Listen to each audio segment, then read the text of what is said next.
Magandang umaga po. Maaari po tayong magsitayo bilang paggalang po sa salita ng Diyos. Dalangin para ingatan ng Diyos. Sa awit 61, 1-8. Sa aking pagtawag, ako sana'y dinggin. Dinggin mo, O Diyos, ang aking dalangin. Tumawag ako dahilan sa lumbay, sapagkat malayo ako sa tahanan. Iligtas mo ako ay ingatan. Yamang ikaw, O Diyos, ang aking sanggalang at tagapagtanggol laban sa kaaway. Tulutan mo ako sa iyong tolda.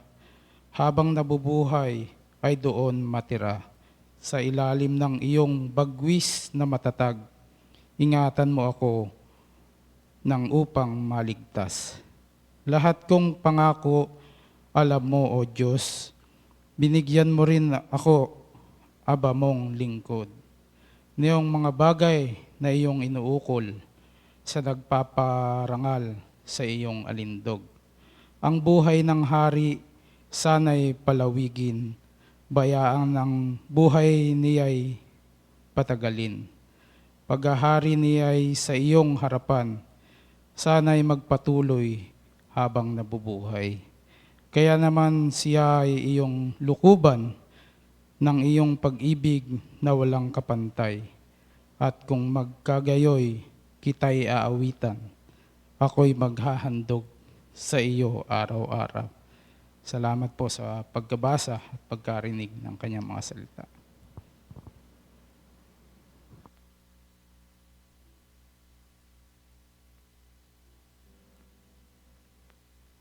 A blessed Sunday po, Marikina Brethren Christian Church. Kami po ay muling nagagalak na makasama namin kayo upang sama-sama tayong sumamba at magpuri sa ating Panginoon. Ihanda po natin ang ating sarili sa ating pag-aawitan.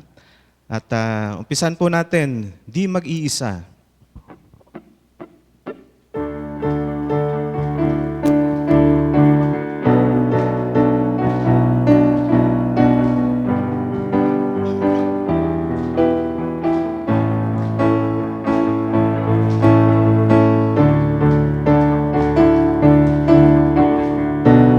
Diyos na makapangyarihan, Haring kataas-taasan.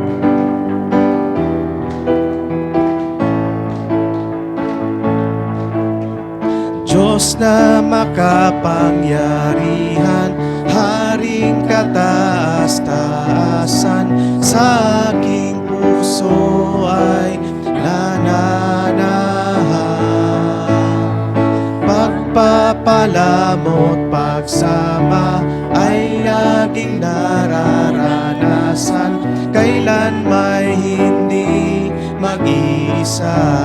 Diyos na makapangyarihan, Diyos na makapangyarihan, Haring kataas-taasan, sa aking puso ay nananahan.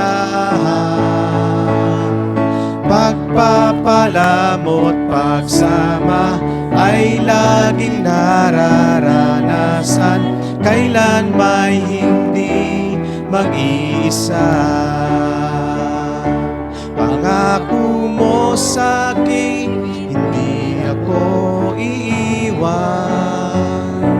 Sa bawat sandali ay laging sasamahan. Banal na Espiritu, hatid ay kalakasan, upang lahat ng bagay ay mapagtagumpayan. Diyos na makapangyarihan, Harit kataas-taasan, sa aking puso ay nananahan. Pagpapalamot, pagsama ay laging nararanasan, kailan may hindi mag-iisa. Pangako mo sa'kin, hindi ako iiwan. Sa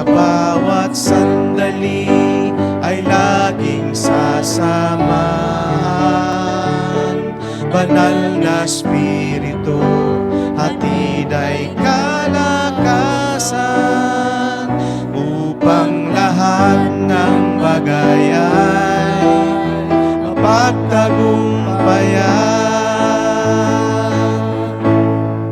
Diyos na makapangyarihan, harit kataas-taasan, sa aking puso ay nananahan. Pagpapala mo't pagsama ay laging nararanasan, kailan may hindi mag-iisa. Kailan may hindi mag-iisa. Kailan may hindi mag-iisa. Halina't purihin ang Diyos.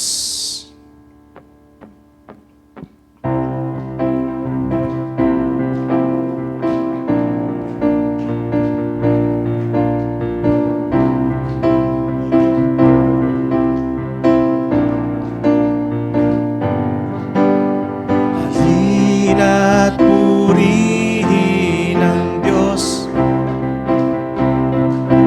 Pagpapala niya sa atin lubos-lubos, makapangyarihan sa ating mamahal. Halina, siya ay pasalamatan. Halina't purihin ang Diyos. Pagpapala niya sa atin lubos-lubos, makapangyarihan siya sa atin nagmamahal. Halina, siya ay pasalamatan. Dakilang Diyos at Panginoon, maghari ka sa lahat ng panahon. Ang ngalan mo ay luluwalhatin, ikaw lamang ang sasambahin. Minsan pa, at purihin ng Diyos. Pagpapala niya sa atin lubos-lubos, makapangyarihan, makapangyarihan siya sa atin nagmamahal. Halina, siya ay pasalamatan. Dakilang Diyos, dakilang Diyos at Panginoon, maghari ka sa lahat ng panahon. Ang ngalan mo ay luluwalhatin, ikaw lamang ang sasambahin. Dakilang Diyos, dakilang Diyos at Panginoon, maghari ka sa lahat ng panahon. Ang ngalan mo ay luluwalhatin, ikaw lamang ang sasambahin. Ikaw lamang, ikaw lamang ang sasambahin. Ikaw lamang, ikaw lamang ang sasambahin. Amen. Ang iyong pangalan lang, Panginoon, ang aming sasambahin. Tayo po ay makakaupo. Patuloy po nating sambahin ating Panginoong Yesus. Tayo po ay manatili sa Kanyang presensya.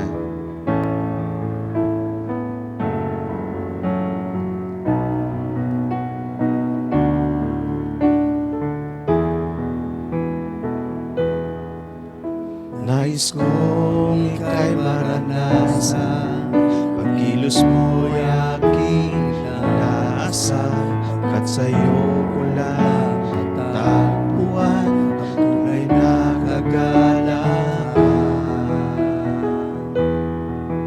Nais kong ika'y maranasan, tibok ng puso ko'y ikaw lamang, ngayon, bukas, kailanman, pagsamba ko'y iaalay. Walang hanggang kitang pupurihin, walang hanggang sasambahin, buong laman ng puso kong ito ay mamalagi sa'yo. Walang hanggang kitang pupurihin, walang hanggang sasambahin, buong laman ng puso kong ito ang mamalagi sa'yo. Minsan pa, nais kong ika'y maranasan, pagkilos mo'y aking inaasam, pagkat sa'yo ko lang natagpuan ang tunay na kagalakan. Nais kong ika'y maranasan, tibok ng puso ko'y ikaw lamang, kaya't ngayon, bukas at kailanman, pagsamba ko'y iaalay.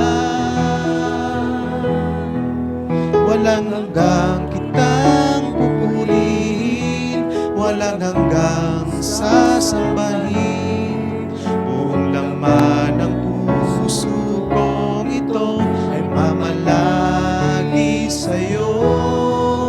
Walang hanggang kitang pupurihin, walang hanggang sasambahin, buong laman ng puso kong ito ay mamalagi sa'yo.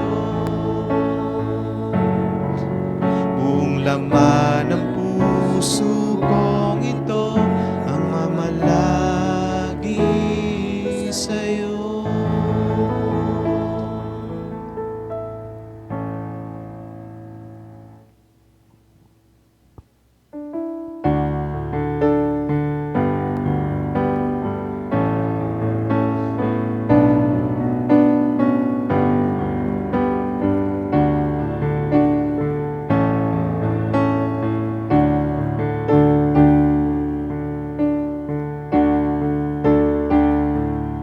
Kabanal-banal ang Diyos, walang katulad mo, lahat ng tuhod sa iyo ay luluhod,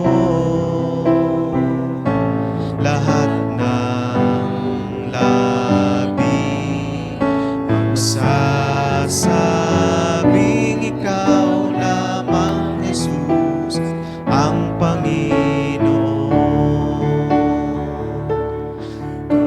Banal ang Diyos, walang katulad mo, lahat ng tuhod sa iyo ay luluhod,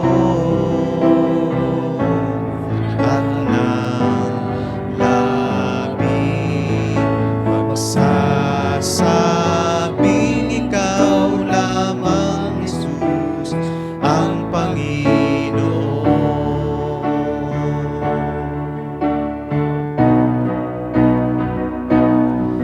Banal-banal ang Diyos, walang katulad mo, lahat ng tuhod sa iyo ay luluhod, lahat ng labi magsasabing ikaw lamang, Jesus, ang Panginoon. Kabanal-banal ang Diyos, walang katulad mo, lahat ng tuhod sa iyo ay luluhod,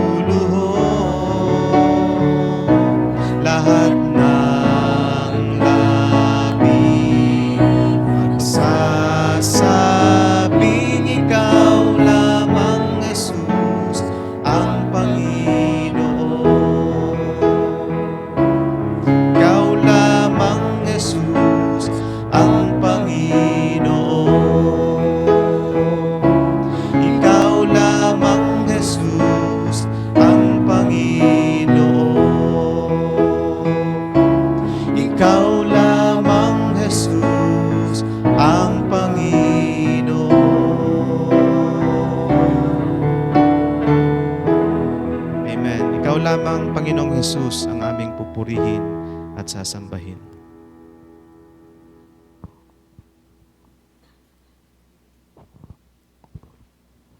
Tayo po'y manalangin.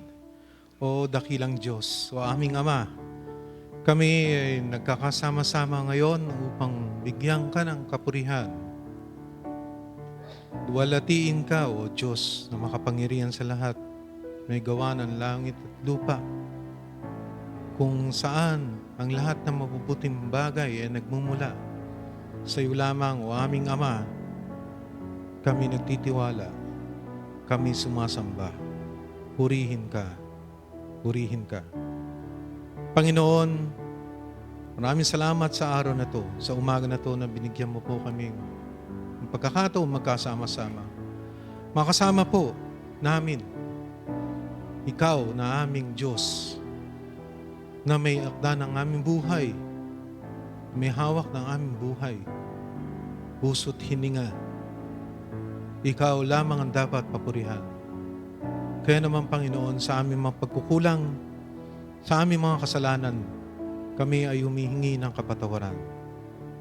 Maraming salamat sa kalinisan na binigay mo sa aming buhay sa pamamagitan ng aming Panginoon sa Jesucristo, na binayaran ng aming mga kasalanan at nagkaroon kami ng kasiguraduhan ng kaligtasan. Sa iyo lamang, O Diyos, ang katotohanan, ang iyong mga salita na magiging gabay o nagiging gabay sa aming buhay. Panginoon, maraming salamat. Aming pinapanalangin, Panginoon, sa umaga na to. Sa pagbago ng panahon, Panginoon, ay huwag mo kaming kalilimutan, Panginoon. Paalalahanan mo po kami sa araw-araw na ang bawat araw namin dito sa lupa ay sa iyo lamang namin ituon, na tiyakin namin na mapaglingkuran ka namin. Tiyakin namin na makilala ka namin ng gusto sa pamamagitan ng pagbabasa at pagbulay sa iyong mga salita.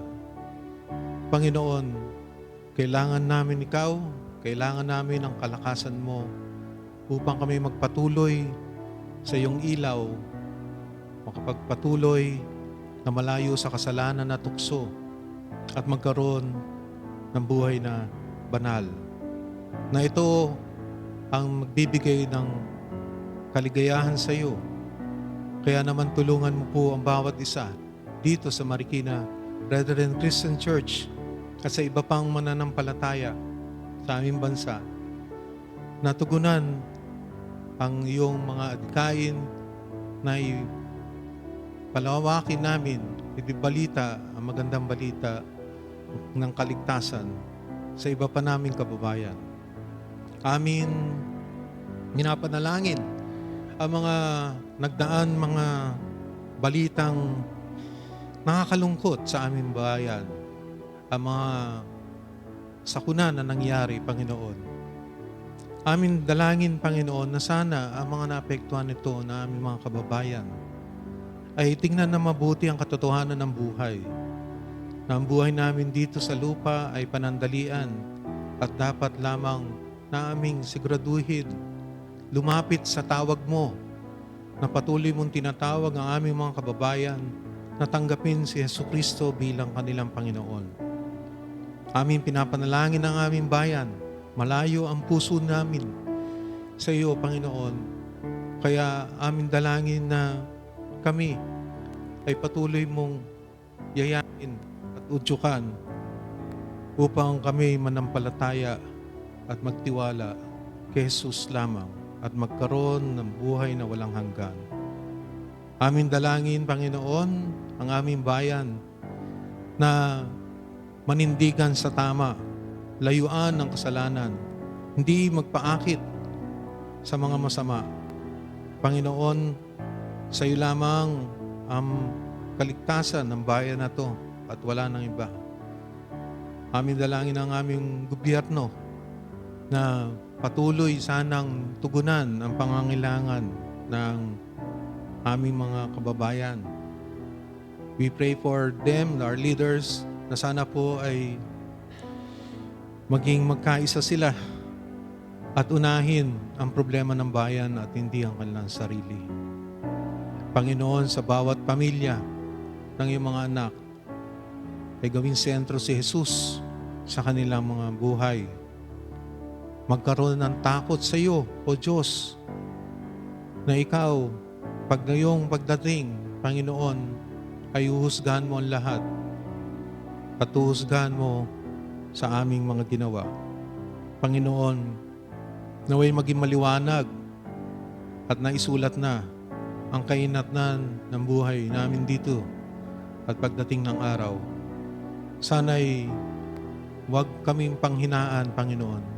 Palakasin mo po ang aming pananampalataya. Tulungan niyo po kaming patuloy na magtiis, na lumayo sa makamundong sistema. Tuluyan niyo po ang iglesia nito, lalo na namumuno na to, na hindi pabayaan at iwaksi ang kasalanan at maging banal ang buhay ng bawat isa dito sa Marikina Christian Church. Naway kami maging ilaw, maging tuon ang aming pagnanais na may balitang banghelyo sa iba at sa karatig ng lugar na ito. Nilagay mo ang iglesia nito dito, Panginoon, at kailangan namin panindigan ang iyong kagustuhan na kami ay maging gabay sa sulok ng mundo nito upang kami, mga anak mo, ay magampanan namin ang iyong kahilingan. O aming Diyos, hindi namin magagawa ito nang wala ang tulong ng iyong Espiritu sa aming buhay. Kaya naman, Panginoon, patnubayan niyo po ang bawat isa na mamuhay na may takot at kabanalan habang kami ay nandito sa lupa at maging kagamit-gamit para sa iyong misyon. Binabalik namin lahat ng kapurihan at pasasalamat sa lahat ng probisyon at mga ginagawa mo sa aming buhay, sa aming mga kalusugan, sa aming mga pangangailangan. Lahat nito ay pinapasalamat namin sa pangalan ng aming Panginoon, tanging tagapagligtas, si Hesus Kristo. Amen. Welcome po sa Marikina Brethren Christian Church at meron tayong konting bisita at natutuwa tayo, nakadalo ang mother ni Winston, sabi ko hindi ko tatawagin Eustaquia, UC po. Welcome po, all the way from Bohol ba? Bohol, welcome po. At saka si Janet Nevasca. Janet po, kasama niya. Yan. And of course, ang nagbabalik, si Ate Ellie. Welcome back, Ate Ellie. Okay. So, meron pa po bang ibang tayong bisita? At kung si Erwin, of course, siyempre nagbabalik din. Maraming nagbabalik, ano? Okay. Basta maganda lang, basta umano kayo, dito pa rin kayo babalik, no? Okay, so tumayo po tayo at tayo po yung magkamustahan. Let's welcome each other in Jesus' name.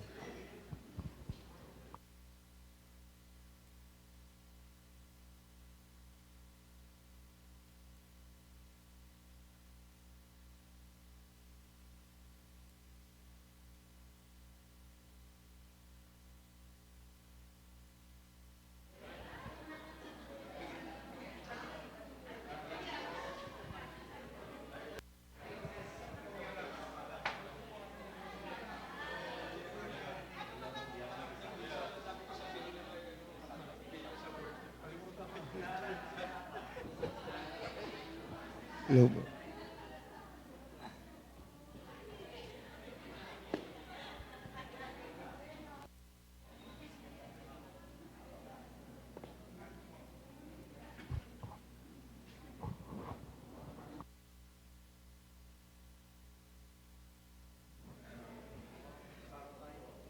Magandang araw po mga kapatid sa Panginoon.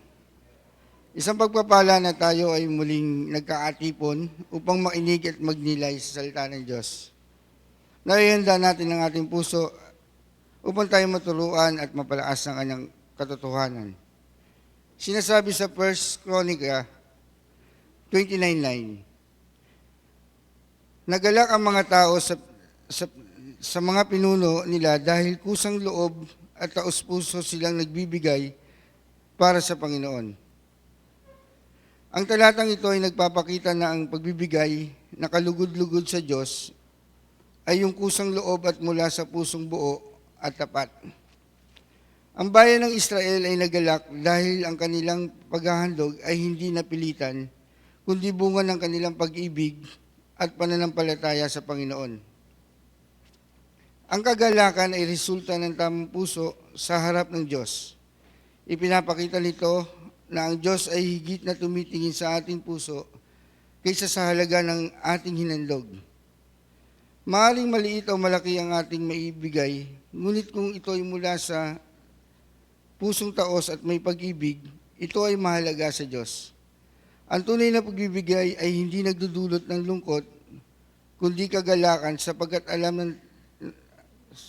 alam natin tayo ay naikibahagi sa gawain ng Diyos. Mari pong paipasa yung offering basket.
Manalangin po tayo. Aming Amang sa langit, maraming salamat po sa iyong salita na nagtuturo sa amin kung paano magbigay ng may tamang puso. Turuan mo kaming maging bukas, palad, at kusang loob sa aming paghahandog sa iyo. Linisin mo ang aming mga puso upang ang bawat aming ibigay, oras, talento at yaman ay maging kalugod-lugod sa iyong paningin. Punuin mo kami ng kagalakan habang kami ay naglilingkod at nagbibigay para sa iyong gawain. Naway ang aming buhay ay maging handog na buhay para sa iyo. Ito ang aming dalangin sa pangalan ni Jesus. Handa po natin ang ating sarili sa pakikinig ng salita ng Diyos na ibabagi ni kapatid ni Kuya Ergen.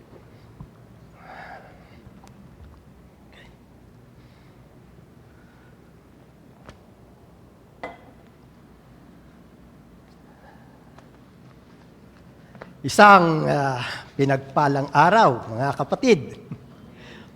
Masaya po ba kayo? At muli ay nagkasama-sama tayo upang tayo ay magbigay papurit, magpasalamat sa ating Panginoon.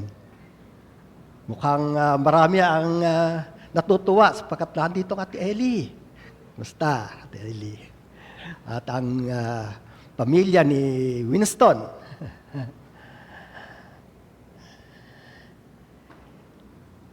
Isang kilala at sikat na tightrope walker.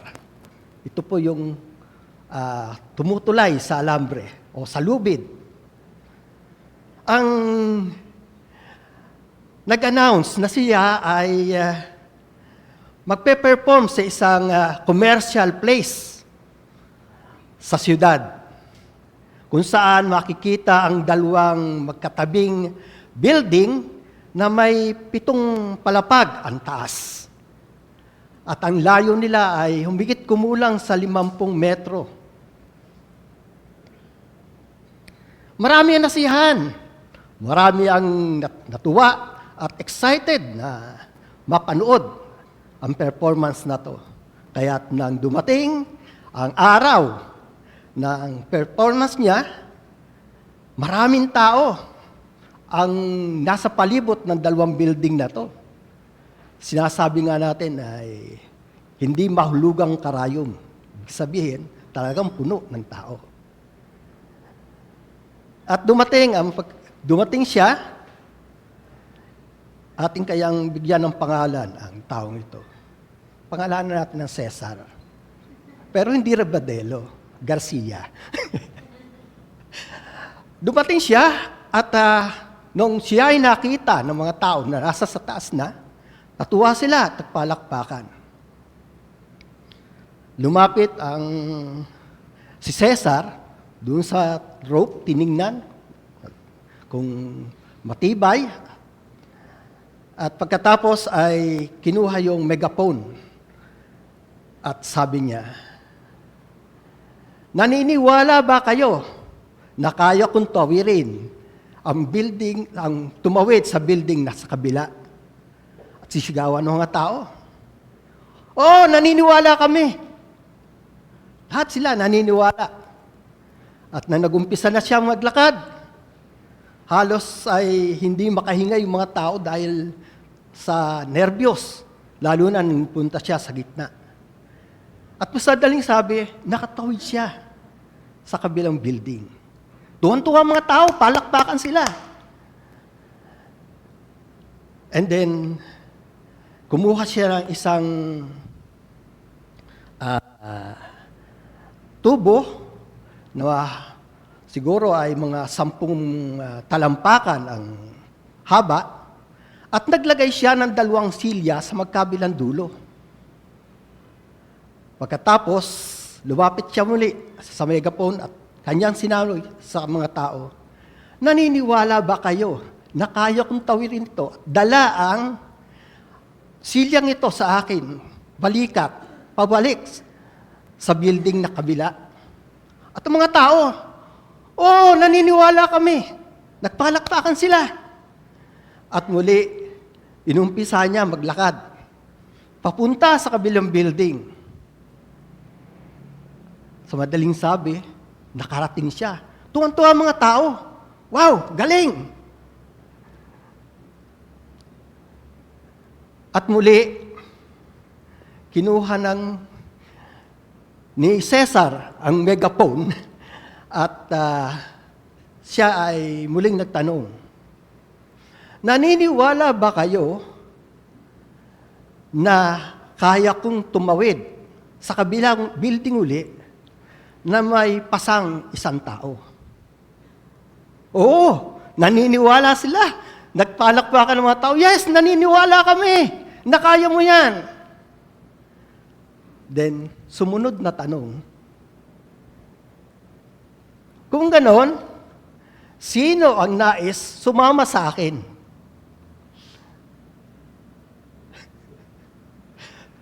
Nagbulungan ng mga tao. Nagantay siya.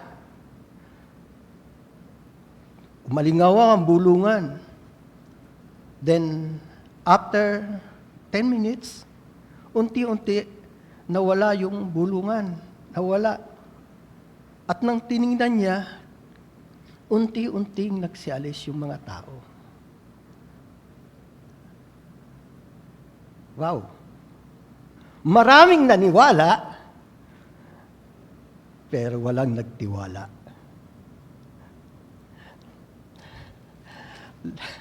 Last Sunday ay inumpisa ng ating kapatid ni Cesar ang aklat ng Jude.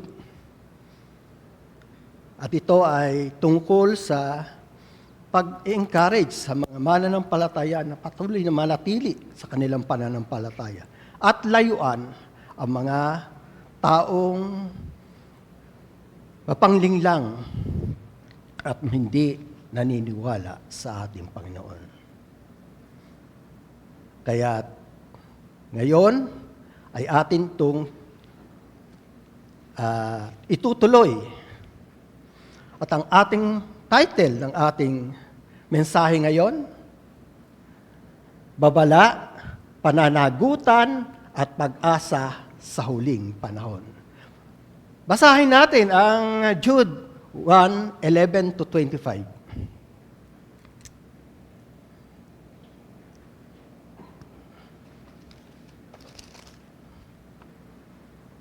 Sinasabi, kakilakilabot ang sasapitin nila sapagkat sumunod sila sa halimbawa ni Cain. Tulad ni Balaam, hindi sila nag-atubiling gumawa ng kamalian dahil lamang sa salapi. Naghimaksik silang tulad ni Korah, kaya't sila ay namatay ding katulad niya. Napakalaking kahiyan at kasiraang puri ang sila ay makasama ninyo sa mga salo-salong pang magkakapatid. Wala silang iniintindi kundi ang kanilang sarili. Para silang mga ulap na tinatangay ng hangin, ngunit hindi nagdadala ng ulan.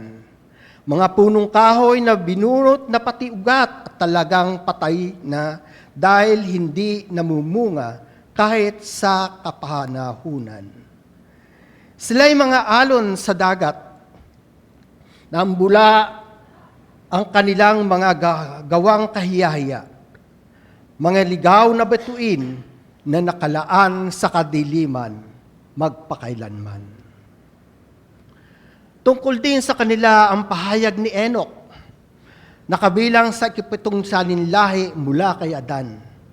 Sinabi niya, tingnan ninyo, dumarating ang Panginoon kasama ang kanya libu-libong mga banal na anghel upang hatulan ng lahat. Parurusahan niya ang lahat ng ayaw kumilala sa Diyos dahil sa kanilang mga kasamaan at paglapastangan sa Diyos. Ang mga taong ito'y walang kasiyahan, mapamintas, sumusunod sa kanilang mga pagnanasa, mayayabang at sanay mambola para makuha ang gusto nila. Mga minamahal, alalahanin niyo ang sinasabi ng mga apostol na ng ating Panginoong Jesucristo. Noong pa'y sinabi na nila sa inyo, sa huling panahon may lilitaw ng mga taong mapanlait at sumusunod sa masasamang pagnanasa ng laman. Ito ang mga taong lumilikha ng pagkakabahabahagi, mga makamundo at wala sa kanila ang Espiritu.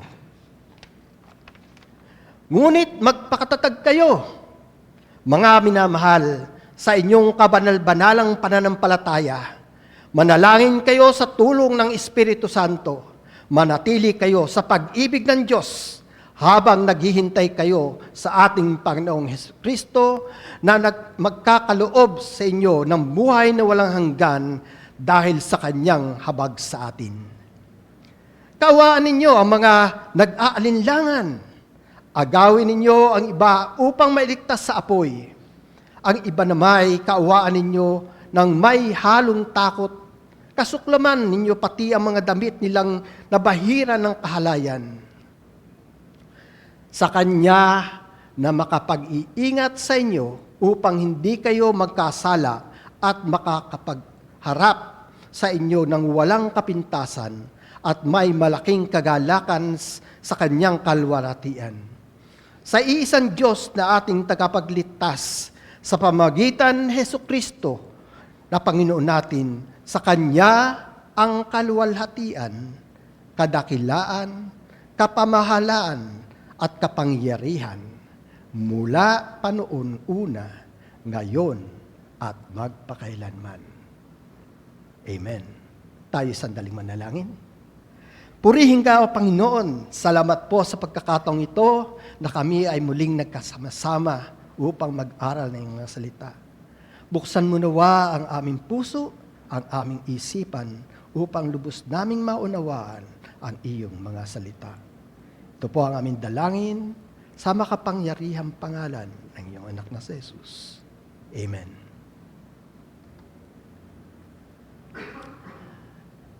Sa pahayag na ito, sa verse 11, ay makikita natin na gumamit si Jude ng 3 karakter na nanggaling sa lumang tipan.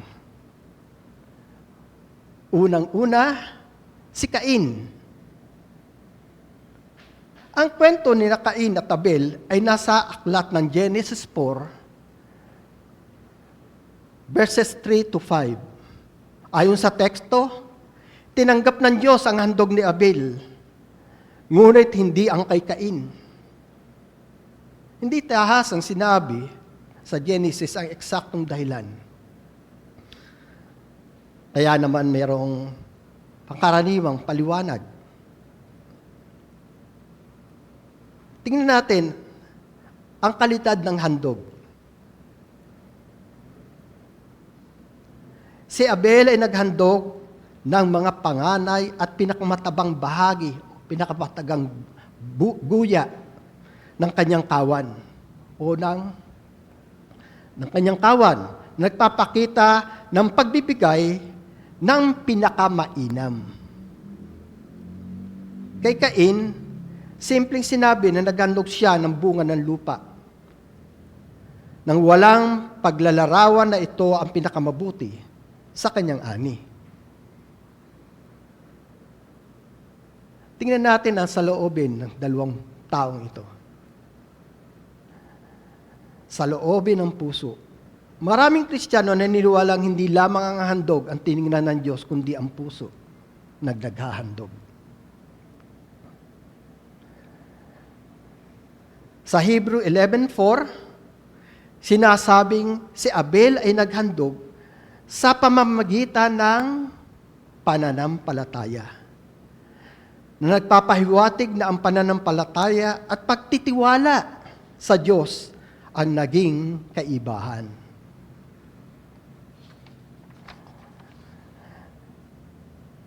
Nang hindi tanggapin ng Diyos ang kanyang handog, ang handog ni Cain, ano ang nangyari?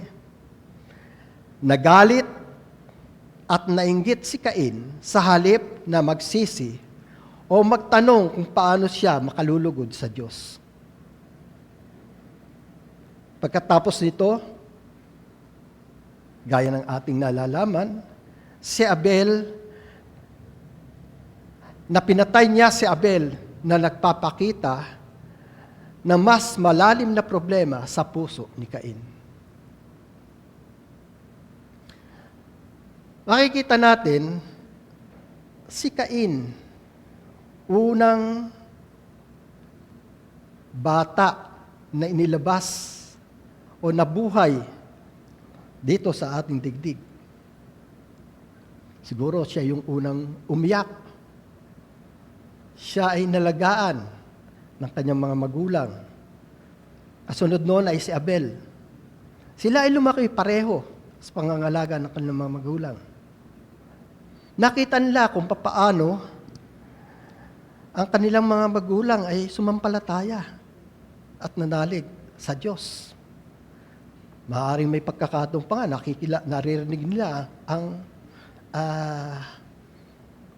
Diyos ay nagsasalita sa kanilang mga magulang. Nakikita niya kung paano ito maghandog. Pero bakit nagkaganon? Iba ang naging puso ni Cain at iba ang naging puso ni Abel.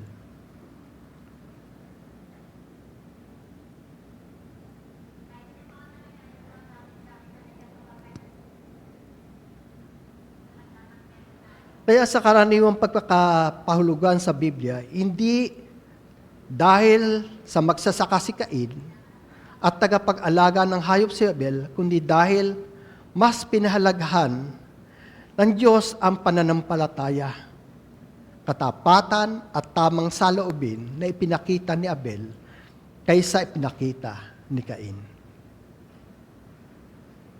Sinasabi sa atin sa unang 1:3-12 na pinatay ni Cain ang kanyang kapatid dahil ang mga gawa ni Abel ay matuwid sa pamamagitan ng pananampalataya. Samantalang kay Cain ay masasama. Ang kakulangan ni Cain ay wala sa mga gawa, kundi sa pananampalataya. Ang daan ni Cain, sinasabi ni Jude na si Cain ay sumasagisag sa isang daan na sinusundan ng ilang mga tao. Ito ang daan ng kawalan ng pananampalataya at humahantong sa inggit, pag-uusig sa mga tunay na maka-Diyos, at kalaunan sa nakamamatay na galit. Ano itong daan ni Cain?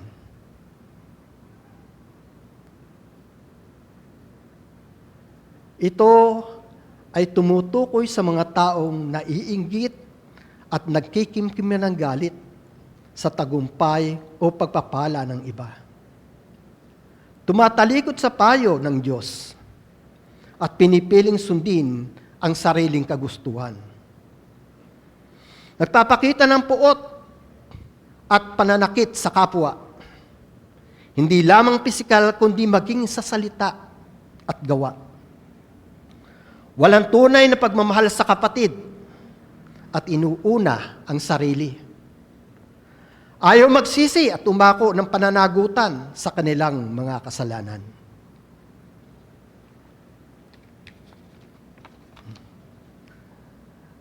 Sa panahon natin ngayon, kanino natin maiihalin tulad si Cain? Sila yung mga taong dahil sa inggit ay naninira at nagpapabaksak sa kapwa. Mga leader o individual na inuuna ang sariling interes kaysa kapakanan ng iba. Mga taong galit at puot ang nagahari sa kanilang puso.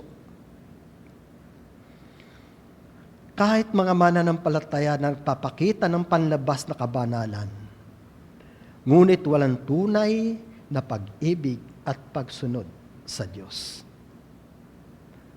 Sila ang mga taong sumusunod sa daan ni Cain. Ang pangalawang karakter o pangalawang tauhan na sinambit ni Jude ay si Balaam. Well, marami naman siguro sa inyo nakakakilala kay Balaam.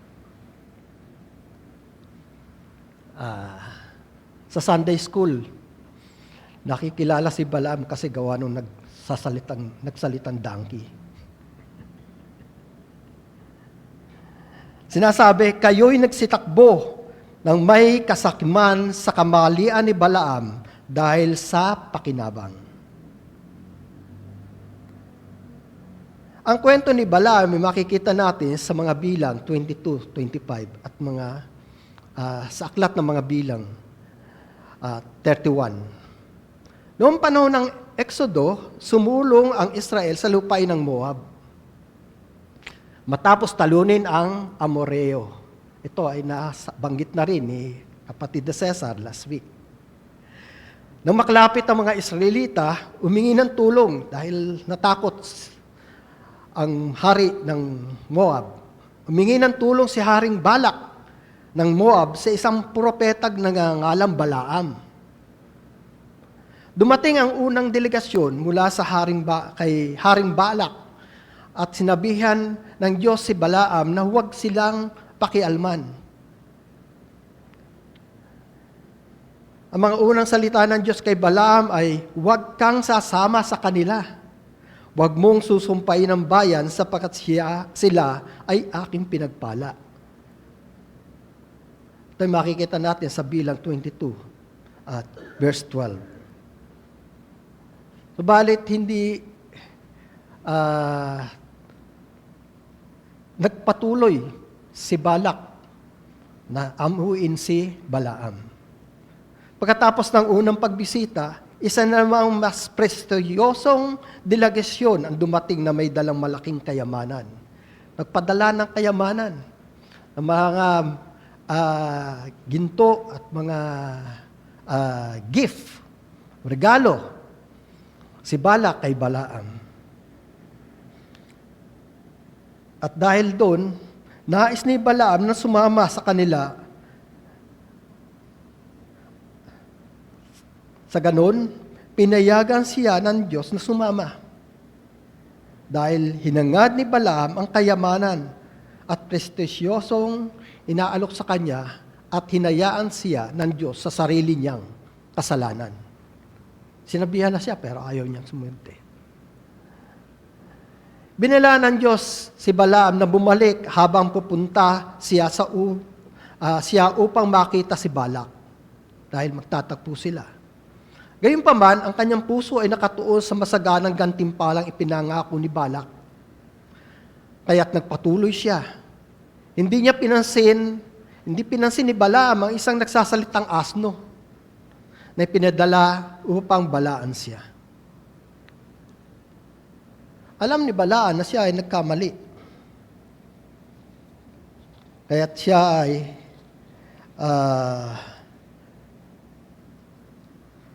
nanalangin sa Diyos. Sinabi niya na ako'y nagkamali, kaya ngayon higit mo na ito na ikalulugod, babalik ako.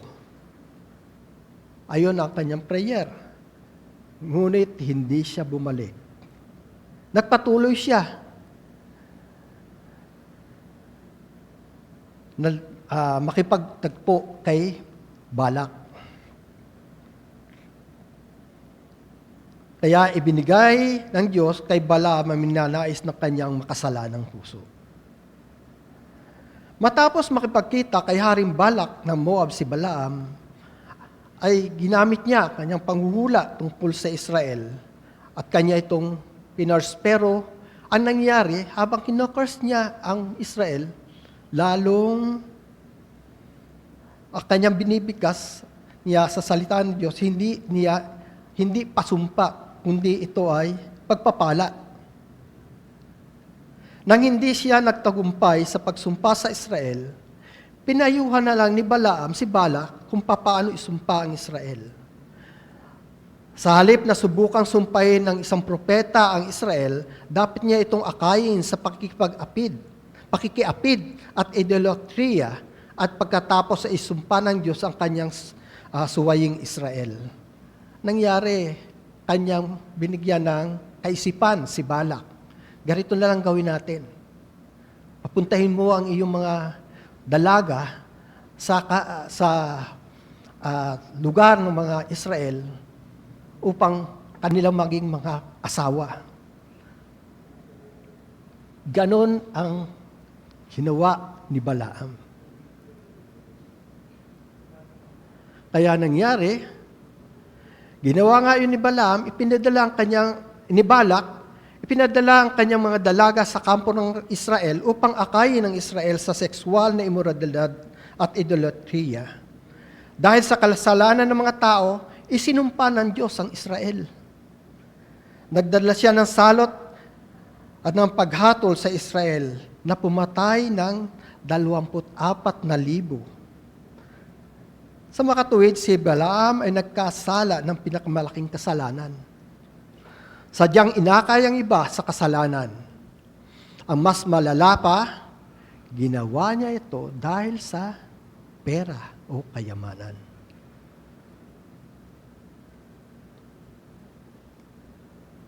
Ang sakim na kamalian ni Balaam ay ang kanyang kahandaang isakripisyo ang lahat para sa pera.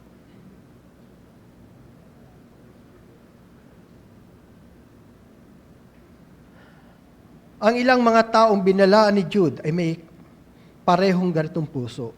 Kung matatanda natin, isang halimbawa na natin dito ay ang ginawa ni Judas Iscariote, kung saan pinagkaluro niya ang ating Panginoong Hesus halagang 30 piraso ng pilak. Ano ang daan ni Balaam? Ang daan ni Balaam ay tumutukoy sa pag-ibig sa pera o kapakinabangan kaysa kalooban ng Diyos. Kahit alam niya na ang tama, pinilit pa rin niyang sumabay dahil sa gantimpala. O sumuway dahil sa gantimpala. Pinagkompromiso niya ang kanyang prinsipyo. Hindi niya direktang nilalabanan ng Diyos, pero sinubukan niyang gawa ng paraan para makuha ang gusto niya.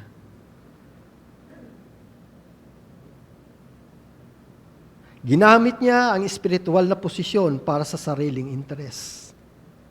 Siya ay propeta, pero ginamit ang kaloob para sa kanya, personal, para sa kanyang kapakinabangan.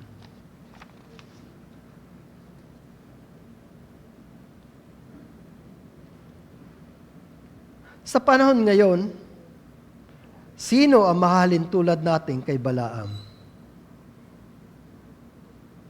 Marami.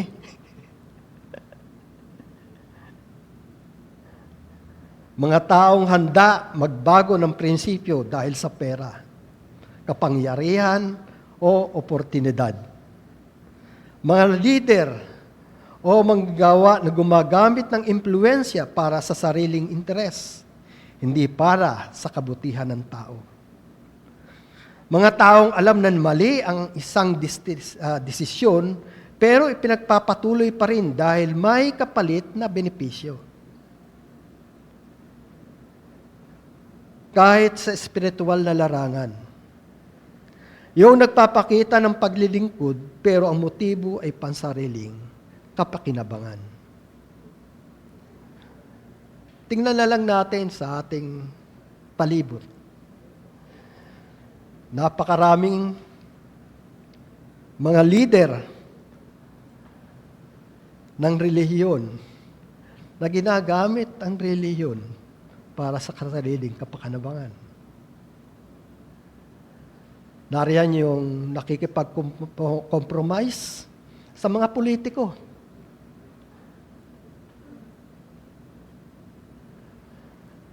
Nariyan yung mga ginagamit ang kanilang posisyon para magkamal ng salapi. Kaya't makikita nyo ang ibang mga leaders,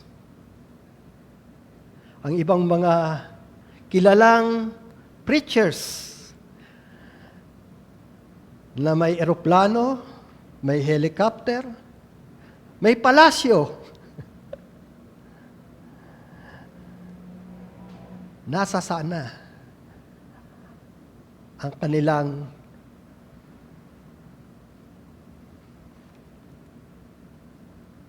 dedikasyon sa kanilang mga miyembro.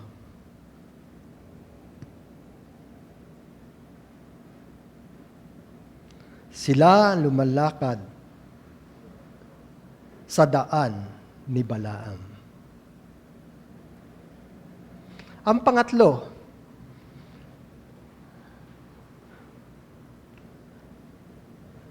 sa paghimagsik ay si Korah. Marahil marami sa inyo ang hindi nakakakilala kay Korah. Maging ako noon ay hindi ko agad, sino ba ito? Sa huling yugto, sa pababang landas ng mga tumatalikos sa Diyos, ay ang pagkawasak ng malinaw na inilarawan sa nangyari kay Korah. Si Korah at ang tatlo niyang kaibigan ay mga Levita. Mga lalaking gumagawa ng mga praktikal na gawain may kaugnayan sa pagsamba sa tabernakulo. Nagplano sila ng paghihimagsik laban sa pamumuno ni Moises at ni Aaron. Kasama ang 250 kalalakihan ng Israel. Naghihimagsik sila laban sa otoridad na ibinigay ng Diyos kay Moises at sa saserdoteng si Aaron. Si Korah at ang kanyang mga kasabwat ay nagsalita ng masama tungkol sa mga taong inilagay ng Diyos sa mga posisyon ng pamumuno. Sa paggawa nito, itinanggihan nila ang itinataas na kaayusan ng Diyos. Ang kanilang paghihimagsik ay panandiyan lamang dahil binuksan ng Diyos ang lupa upang lamunin ng mga rebelde at ang kanilang mga tagasunod. Ito ay mababasa natin sa mga bilang 16:1-35. Bumukas ang lupa at ang sina Korah at ang kanyang mga kasamaan ay nilamon nito. Ang paghihimagsik laban sa kautusan ng Diyos ay pagtamo ng kanyang puot. Namatay sila at ipinahiwatig ni Jude na ang mga tumatalikod sa Diyos na sumusubok na pumasok sa simbahan at iginigiit na mayroon silang karapatang makibahagi sa pamumuno ay mamamatay din sa mga kamay ng isang galit na Diyos.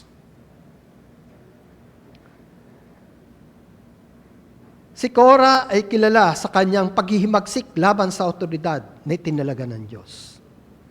Kasama ng iba, hinamon niya sina Moises at Aaron dahil sa pagnanais ng kapangyarihan at pagtataas sa sarili. Kaya sa Jude 1:11, ang paghihimagsik ni Korah ay ginagamit bilang babala. Sa panahon ngayon, sino mahalin tulad natin kay Korah?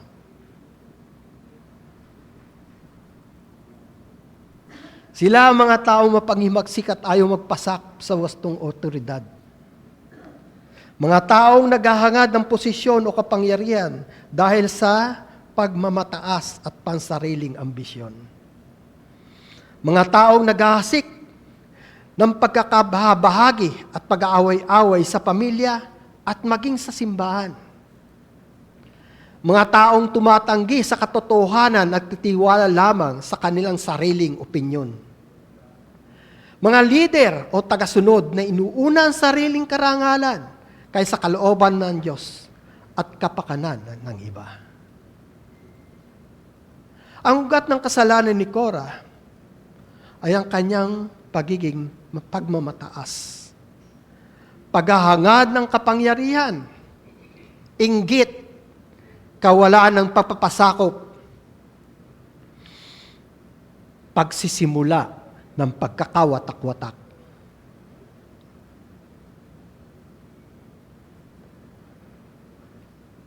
Sa verse 12 to 13 ay makikita natin ang mga katangian ng tumatalikod sa kautusan.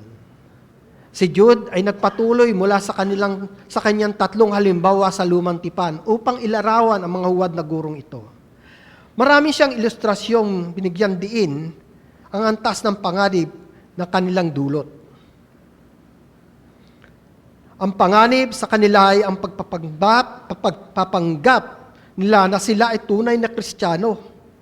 Sa paggawa nito, nililing lang nila ang maraming tunay na Kristiyano na lumilika ng kalituhan at pagkakawatak-watak. Dito ay gumamit ng ilustrasyon si Jude na nakikita natin sa kalikasan, tulad ng bato, ulap, puno, ugat at mga bituin. Ano ang ibig sabihin nito? Ang mga ito ay sinasabing batik sa inyong piging ng pag-ibig. Love feast. Ang piging ng pag-ibig ay ang pagtitipon ng mga unang Kristiyano kung saan ang lahat ng uri ng lipunan ng mga mananampalatay nagtitipon para sa pakikisama upang kumain ng sama-sama. Kadalasan, ipinagdiriwang din nila ang hapunan o ang banal na hapunan sa panahong ito. Ang layuning iyon ay ang paglilingkod lamang sa kanilang sarili sa halip na pangalagaan ng bayan ng Diyos. Sila ay nagdulot ng kanilang espiritual na pagkawasak. Ang paghanib ay nakatago mula sa kanilang walang ingat na pananampalataya. Makikita natin ito sa 1 Corinthians chapter 11. Kung ating mababasa doon, nagalit si Pablo dahil anong nangyari? Sila ay kumakain magkakasama silang kumakain. Ang mga alagad ng Panginoon at ang mga naniniwala sa kanila. Subalit, nagkaroon ng pagkakabahabahagi. Marami sa kanila ang kumakain ng marami, umiinom. Subalit yung iba, lalo pat yung mga taong nasa slave, ay hindi nila nabibigyan. Sa atin, tuwing huling linggo ng buwan, ito ginagawa din natin, di ba? Kumakain tayo dito ng lunch. Kakasama-sama tayo bilang pasasalamat. Sabi nga nila tuwing may mga birthdays at anniversaries. Salamat sa ating mga kababaihan sapagkat sila ay maghahanda. Sila ang bumibili ng ating ulam. Ang sagot ng simbahan ay kanin at saka pansit. Kaya salamat sa mga kababaihan natin na laging handang sumuporta at tumulong sa atin. Magpakain sa atin. Salamat po.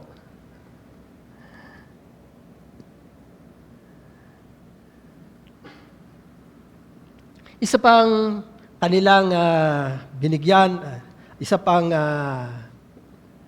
ginamit ni Jude ay ang ulap na walang tubig. Ano ang ibig sabihin nito? Ang mga huwad na guro ay parang mga ulap na nangangako ng ulan, ngunit hindi naman kailanman nagbibigay nito. Ang mga walang kabuluhang pangako ay katangian ng mga nagpapanggap dahil ang kanilang sinasabi ay walang espiritual na nilalaman. Sila ay tinatangay ng hangin at walang iniiwan. Ganito ang paglalarawan sa kanila sa Kawikaan 25:14. Ang sino mang may maling pagmamalaki ng pagbibigay ay parang mga ulap at hangin na walang ulan. Ang sumunod ay ang mga punong namumunga sa huling bahagi ng taglagas. Makalawang patay, binunot hanggang sa ugat. Binanggit sila ng Panginoong Hesus nang sabihin niya, ang bawat halaman na hindi tinanim ng aking Ama na nasa langit ay bubunutin. Ito ay makikita natin sa Matthew 15:13. Dahil hindi sila tinanim ng Ama, ng Diyos, wala silang espiritual na buhay. Hindi sila namumunga, kaya sila ay makalawang patay.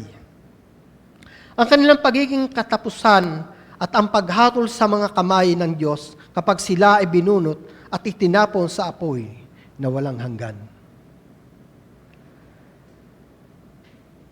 Ang sumunod na paglalarawan ay mga nagngangalit na alon sa dagat na nagpapabula ng kanilang sariling kahiyan. Tulad ng mga alon na humahampas sa dalampasigan, ang mga huwad na gurong ito ay hindi mapakali at hindi matatag. Sinulat ni Isaias, maraming taon na nakalilipas, ang masasama ay parang maunos na dagat kapag hindi ito may payapa na ang tubig ay nagbubuga ng putik at dumi. Sa nakaranas na ba kayo na pumunta sa tabing dagat after ng isang bagyo?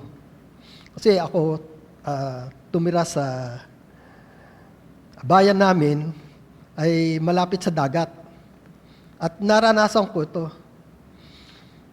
Kapag katapos ng bagyo o ng unos, pumunta ka sa dagat at makikita mo ang dami ng basura. Mga kahoy na sira, na nadala ng hangin, ng alon, papunta sa pangpang. At ito ang sinasabing, marahil ito ang sinasabi dito, nagbubuga ng putik at dumi. Ang huling paglalarawan ay mga bituing pag-aalagala na para sa kanila ay nakalaan ang kadiliman magpakailanman. Tulad ng mga bituing sumisikat, mabilis silang tumatawid sa kalangitan at pagkatapos ay naglalaho magpakailanman sa gabi. Mahirap kasi kung kayo ay pamilyar sa dagat, ngayon marami ng kompas, marami na niya. Pero sinabi sa amin ito, dahil ako ay nag-aral din sa seaman, hindi lang natuloy, ay isa sa, kapag ka nasira ang iyong mga aparatos, usually, ang ginagamit nila, yung mga bituin, kung paano nila titingnan kung nasa sana north, south, ano, ang kanilang ang direksyon. Ito ay nagiging guide nila. Ang bituin, dahil hindi, nakikita mo yung bituin eh. Wala namang unless may bagyo. Pero ito ay isang maganda at mabisang paraan para makuha mo ang iyong direksyon.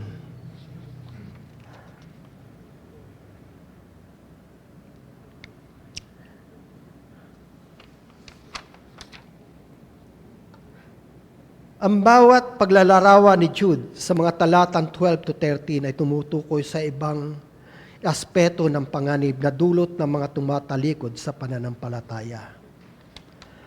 Ang mga nakatagong bato ay nagsasalita na hindi nakikitang panganib.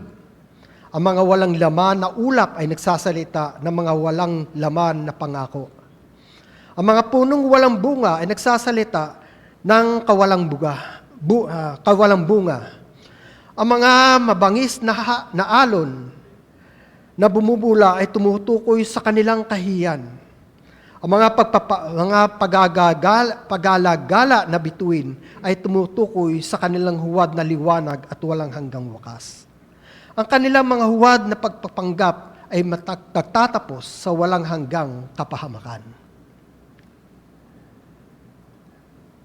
Ito ang nangyayari sa kanila. Sila ay ahatulan. Ano ang magiging hatol sa mga taong ito? Sa talatang 14 to 15, eto naman, so gumamit uli si Jude ng isa pang karakter galing sa Old Testament. At ito ay si Enoch. Si Enoch ay ikapitong lahi mula kay Adan. At nanghula rin tungkol sa mga taong ito na nagsasabi, narito ang Panginoon ay dumarating na kasama ang kanyang mga laksalaksang banal upang isagawa ang paghuhukom sa lahat at upang hatulan ang lahat ng masasama sa kanila. Dahil sa lahat ng kanilang masasamang gawa na kanilang ginawa sa kasamaan at dahil sa lahat ng mabibigat na bagay na sinalita laban sa kanya ng masasamang makasalanan. Tingnan po natin, sino ba si Enoch?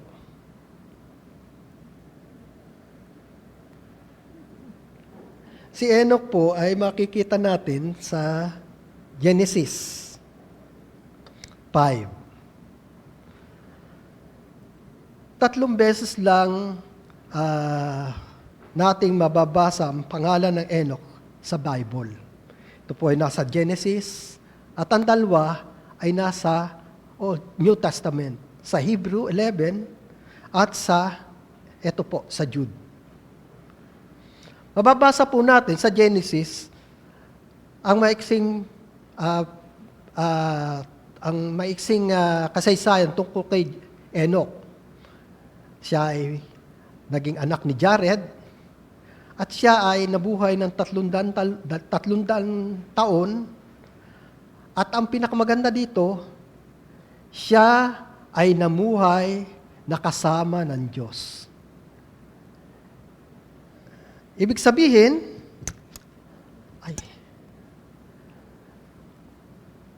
ang kanyang gawain at ang kanyang pamumuhay ay naayon sa kalooban ng Diyos.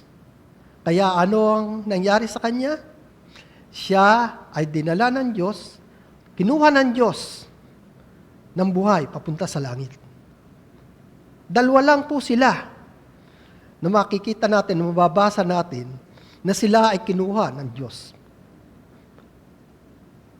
Ang isa ay si Elias.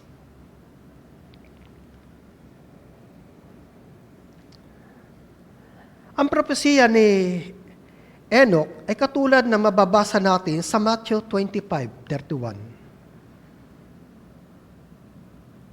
Sa kaluwalhatiang pagdating ng anak ng tao, kasama ang lahat ng anghel, uupo siya sa kanyang trono ng kaluwalhatian.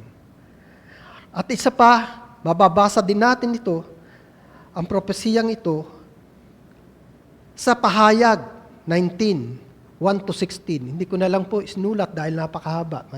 Baka tayo ay abutin ng matagal. Ano ang kahulugan ng kanyang prophecy?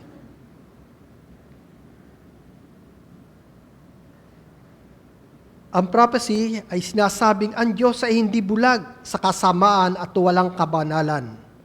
Darating ang panahon ng paghuhukom kung saan pananagutin ng mga taong tumatanggi sa kanyang katotohanan. Ang pagdating ng Panginoon kasama ang kanyang mga banal na nilalang ay upang ipakita ang kanyang kapangyarihan at karunungan. Tinapos si Jude ang kanyang mga pahayag tungkol sa apostia at dumating na paghuhukom sa pamagitan ng tatlong paglalarawan ng masasamang salita at kilos ng mga bulaang guro. Una, sila ay mga mapagreklamo at mga reklamador. Pangalawa, sila ay namumuhay ayon sa kanilang sariling masasamang pita. At ang pangatlo,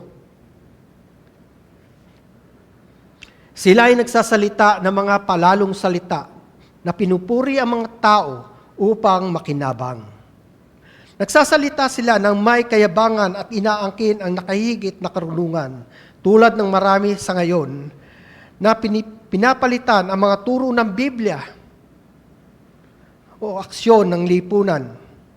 Ngunit ang mga ito ay mga salitang walang laman na puno ng ingay at puot, ngunit walang kahulugan. Malaya silang gumagamit ng pambobola dahil labis silang nag-aalala tungkol sa opinyon ng publiko, kahit na sila ay walang pakialam sa banal na opinyon. Ang larawang ipininta ni Jude para sa mga Kristiyanong ito noong unang siglo tungkol sa mga apostoles, leader at mga guro ng simbahan ay ginawa upang bigyang babala sila sa mga lalaking ito na pumasok ng palihim nang hindi napapansin sa ating simbahan o sa atin. Ang mga apostate na sa ating panahon ngayon ay nakikilala sa pamagitan ng parehong katangian. Kaya makabubuting bigyang pansin natin ang mga naglalarawang ito para sa mga ating sariling espiritual na kapakapanan. Tayo ay pinag-iingat at pinaghahanda. Sa Jude 17:19, maging handa at mag-ingat.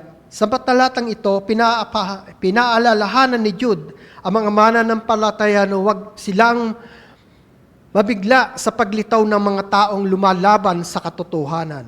Ang mga apostol ni Jesus ay nagbabala sa mga huling panahon na magkakaroon ng mga taong susunod sa kanilang masasamang pagnanasa at manunuya sa mga bagay na tungkol sa Diyos.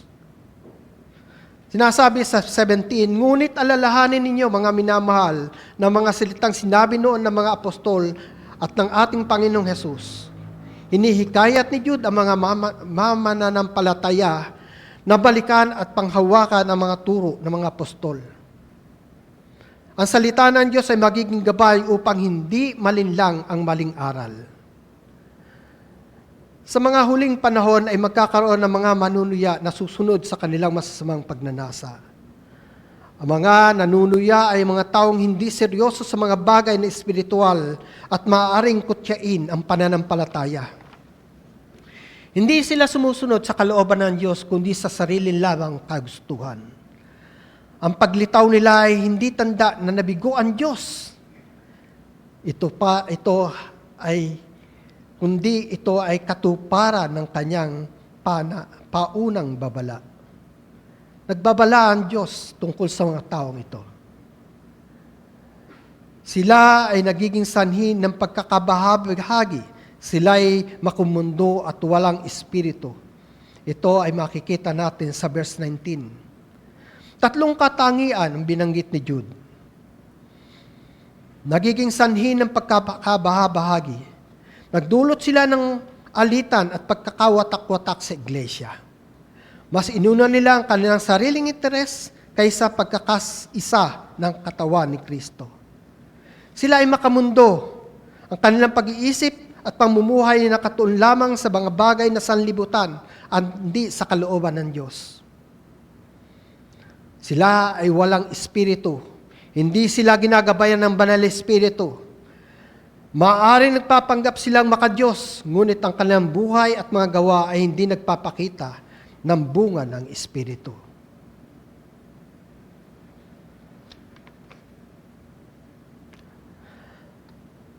Sa verse 20 to 21, ay ganito ang sinasabi, "Ngunit kayo mga minamahal ay magpatibay sa inyong sarili sa pamagitan ng inyong kabanal-banalang pananampalataya. Manalangin sa kapangyarihan ng Espiritu Santo, panatilihin ninyo ang inyong sarili sa pag-ibig ng Diyos habang hinihintay ninyo ang habag ng ating Panginoong Hesukristo na nagdadala sa inyo sa buhay na walang hanggan." Magpatibay sa inyong sarili sa inyong kabanal-banalang pananampalataya. Hinihikayat ni Jude ang mga mananampalataya na patuloy na lumago at tumibay sa kanilang pananampalataya. Ginagawa niya ito sa pamagitan ng pag-aaral ng salita ng Diyos, pagsunod sa kanyang mga utos, pakikipagtipon at pakikisama sa kapwa mananampalataya. Ang matibay na pananampalataya ay magiging pananggal laban sa maling aral at tukso. Dito po sa atin, ginagawa natin ito. Nandito tayo upang mag-aral ng mga salita ng Diyos. Marami po sa inyo ang dumadalo ng GG at doon ay ating napapag-aralan. Tayo ay narito. Tulad ngayon, upang mag-aaral ng salita ng Diyos, upang makinig ng kanilang mga salita. Pangalawa ay manalangin sa kapangyarihan ng Espiritu Santo. Ang panalangin ay hindi lamang basta pagbigkas ng mga salita. Ang ibig sabihin nito ay paglapit sa Diyos na may tapat na puso. Pagpapasakop sa patnubay ng Banal na Espiritu, paghiling ayon sa kalooban ng Diyos.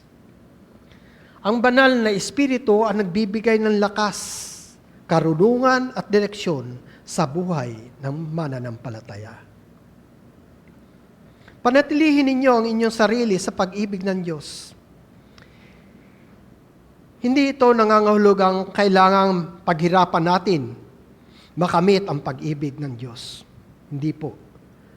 Sapagkat mahal na niya tayo, sa halip tayo ay tinatawagan na manatili sa kanyang pag-ibig sa pamamagitan ng patuloy na pagsunod sa kanya, pamumuhay na banal, pag-iwas sa kasalanan at paglayo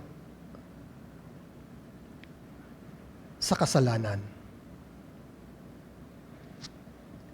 Hinihintay ang habag ng ating Panginoong Hesukristo. Ang buhay Kristiyano may pag-asang nakatuon sa pagpabalik ni Kristo at sa buhay na walang hanggan. Ang kaligtasan ay bunga ng habag at biyaya ng Panginoong Hesus, hindi ng ating sariling gawa. Sa gitna ng paglaganap ng maring aral at kasamaan, ang mga mananampalataya ay dapat pagtibayin ang kanilang pananampalataya, manalangin sa patnubay ng banal na Espiritu, manatili sa pag-ibig ng Diyos sa pamamagitan ng pagsunod sa Kanya, mamuhay na may pag-asa sa pagbabalik ng ating Panginoong Hesukristo at sa buhay na walang hanggan.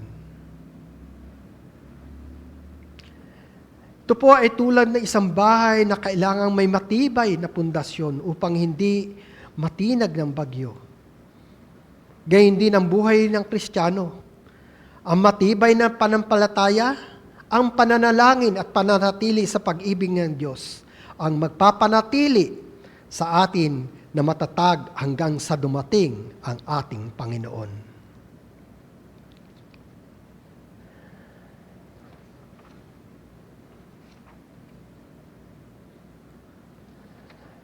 Sa Jude 22 to 23, mahabag kayo sa mga nag-aalinlangan.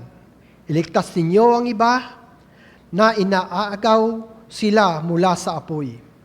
At sa iba na may mahabag kayo, may pag-iingat na kinapupuotan maging ang damit na nadungisan ng laman. Ang mga talatang ito ay nagtuturo kung paano dapat pakitunguhan ang mga mananampalataya ang iba't ibang uri ng taong naliligaw o nanganganib na mapalayo sa Diyos. Mahapag kayo sa mga nag-aalinlangan, nagda-doubt sa kanilang pananampalataya. May mga taong nalilito, may mga nagdududa sa kanilang pananampalataya. Hindi sila dapat husgahan o itaboy. Manapa, unawain at tulungan sila na may pag-ibig at pagtsatsaga. Maging maunawain sa mga tao may mga tanong o pag-aalinlangan. Tulungan silang lumago sa pananampalataya sa pamagitan ng salita ng Diyos at pananalangin. Iligtas ninyo ang iba. Agawin sila mula sa apoy. Ano pong ibig sabihin nito? Ang apoy ay sumasagisag sa kapahamakan o paghatol ng Diyos. May mga taong malapit ng tuluyang mahulog sa kasalanan o maling aral. Kaya kailangan nating agarang tulungan at akayin sila pabalik sa Panginoon. Maging concern tayo sa mga naliligaw. Maglingkod ng may malasakit upang maibalik sila sa tamang landas. Sinasabi sa verse 23, sa iba na may mahabagin kayong may pag-iingat. Habang tayo ay tumutulong sa mga naliligaw, dapat tayong maging maingat upang hindi tayo mismo madala o mahulog sa parehong kasalanan. Ang pariralang kinapuputan maging ang damit na nadungisan ng laman ay larawan ng matinding paglayo sa kasalanan. Hindi tao ang kinapuputan, kundi ang kasalanang dumudungis sa buhay.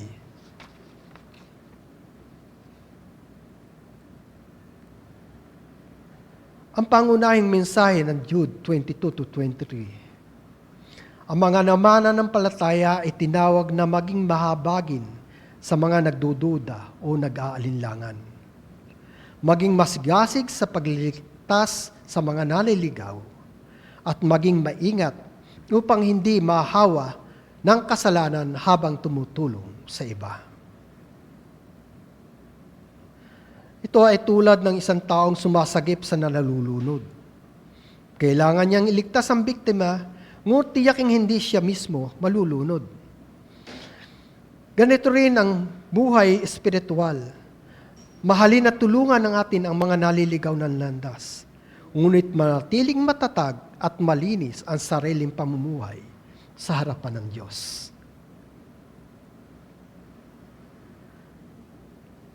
At sa huli, sa verse 24-25, ito ay ang pag-asa at katiyakan ng Diyos.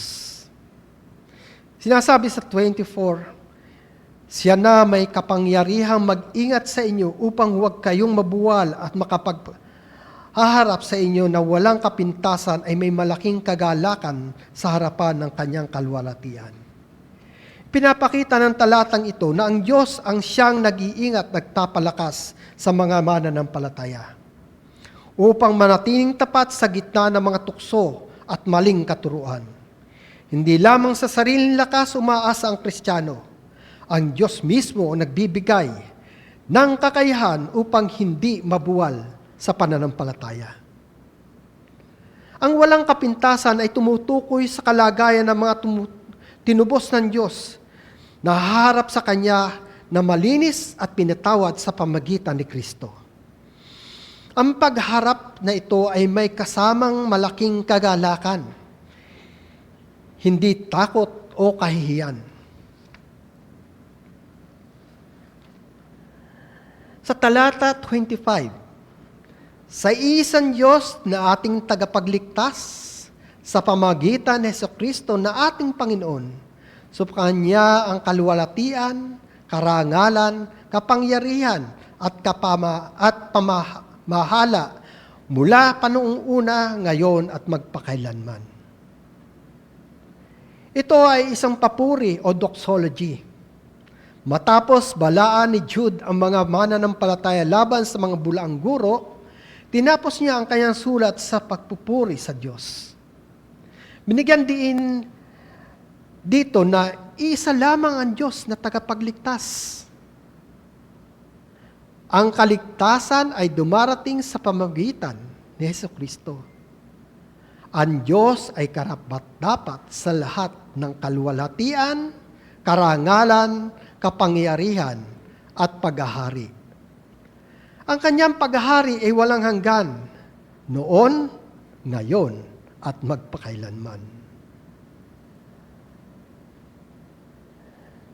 Ang pangunahing mensahe ng Jude 24-25. Sa kabila ng mga pagsupok at paglaganap ng maling katuruan, ang mga mananampalataya ay maaaring magkaroon ng katiyakan na kayang ingatan ng Diyos ang kanyang mga anak.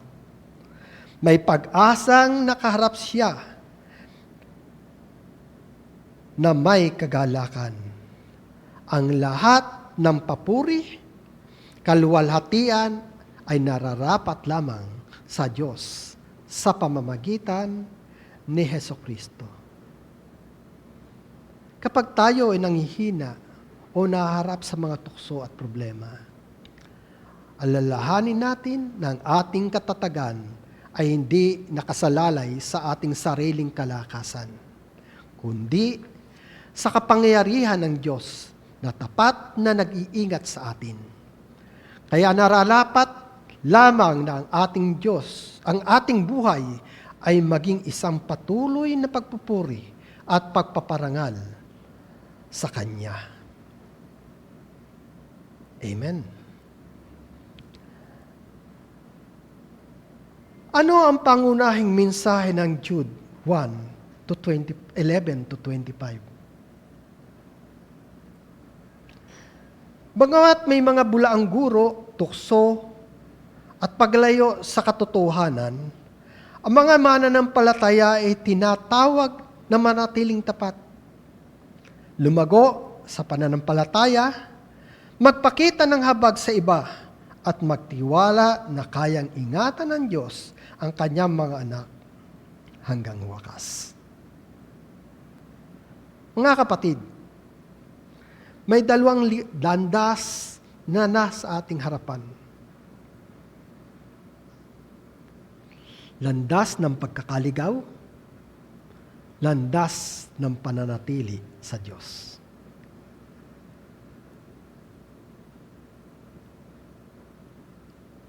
Nasaan ka ngayon?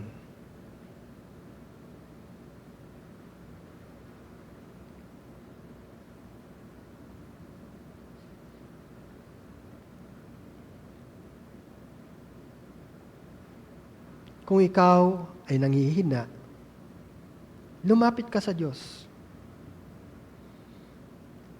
Kung ikaw ay naliligaw ng landas, bumalik ka sa Kanya.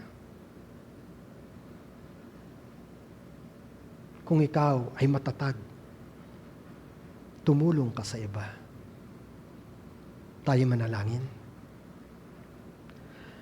Panginoon, ingatan mo kami laban sa maling aral at sa mga tukso ng sanlibutan. Patibayan mo ang aming pananampalataya. Puspusin kami ng iyong Espiritu at tulungan kaming manatili sa iyong pag-ibig. Gamitin mo rin kami upang maakay ang iba pabalik sa iyo. Sa pangalan ni Jesus, Amen. Tayo'y tumayo.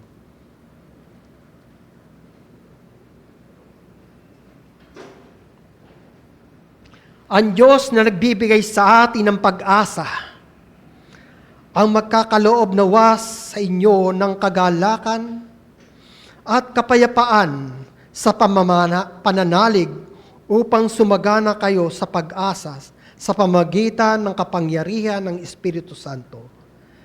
Sa ngalan ng Ama, ng Anak, at ng Espiritu Santo. Amen.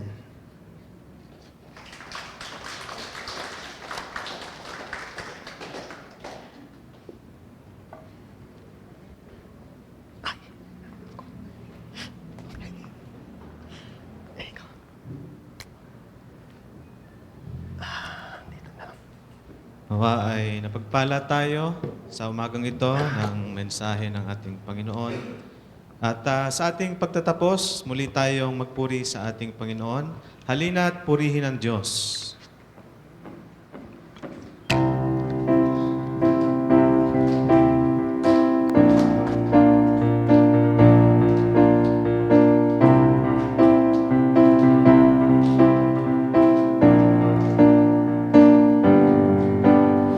Halina't purihin ang Diyos. Pagpapala niya sa ating lubos-lubos. Makapangyarihan siya sa ating nagmamahal. Halina, siya ay pasalamatan. Halina't purihin ang Diyos. Pagpapala niya sa ating lubos-lubos. Makapangyarihan siya sa ating nagmamahal. Halina, siya ay pasalamatan. Dakilang Diyos at Panginoon, maghari ka sa lahat ng panahon. Ang ngalan mo ay luluwalhatin. Ikaw lamang ang sasambahin. Halina't purihin ang Diyos. Pagpapala niya sa ating lubos-lubos. Makapangyarihan siya sa ating nagmamahal. Halina, siya ay pasalamatan. Dakilang Diyos at Panginoon, maghari ka sa lahat ng panahon. Ang ngalan mo ay luluwalhatin. Ikaw lamang ang sasambahin. Dakilang Diyos. Dakilang Diyos at Panginoon, maghari ka sa lahat ng panahon. Ang ngalan mo ay luluwalhatin. Ikaw lamang ang sasambahin. Ikaw lamang. Ikaw lamang ang sasambahin. Ikaw lamang ang sasambahin. Purihin ang Diyos. Tayo po ay makakaupo para sa ating regular announcement. Atin pong patuloy na pinapaalala ang ating pananambahan. Every Sunday ay 9 to 11 a.m. po. At ating Sunday School Ministry sa baba ay 10 a.m. hanggang 11:30. At ang atin pong growth group ay 10 to 11:30 a.m. At patuloy naming in-encourage ang bawat isa na sumama po sa ating mga growth groups para tayo ay patuloy na makapag-aral ng ating mga books, mga Bible study materials para tayo ay lumago. And every Wednesday po ay ini-invite ang bawat isa 5 to 7 p.m. sa ating prayer meeting.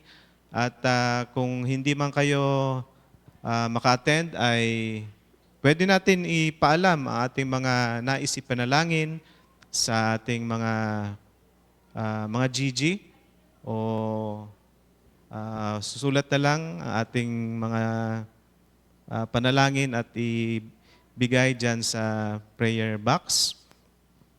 And every Saturday ay 2 to 4 p.m. ang ating may growth group po ang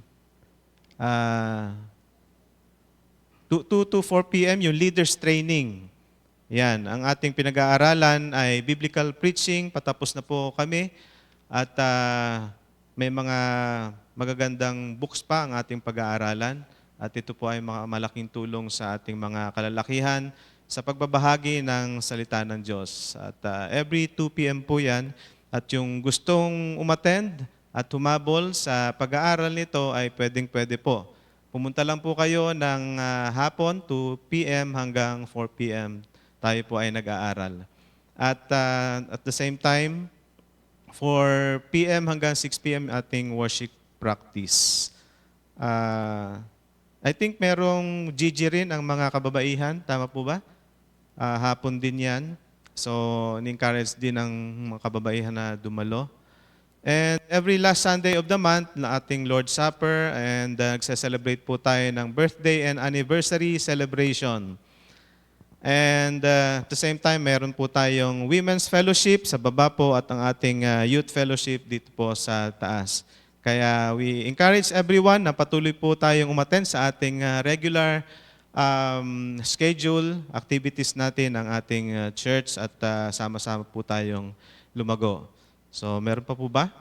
Ayan, ang ating patuloy na pag-aaral ng basic doctrine, ang BSA materials natin. Kung tapos na po tayo rito, ay ipasa na lang po natin kay Kuya Cesar at Kuya Ike at makakatanggap po tayo ng mga certificate. Meron na po bang mga other certificates na bibigyan? Wala pa, no? I think wala pa pong nagsasubmit ng ibang book na natapos na. And other materials po natin sa ating growth groups ay itong intentional moves. Patuloy po natin itong pag-aralan. Next.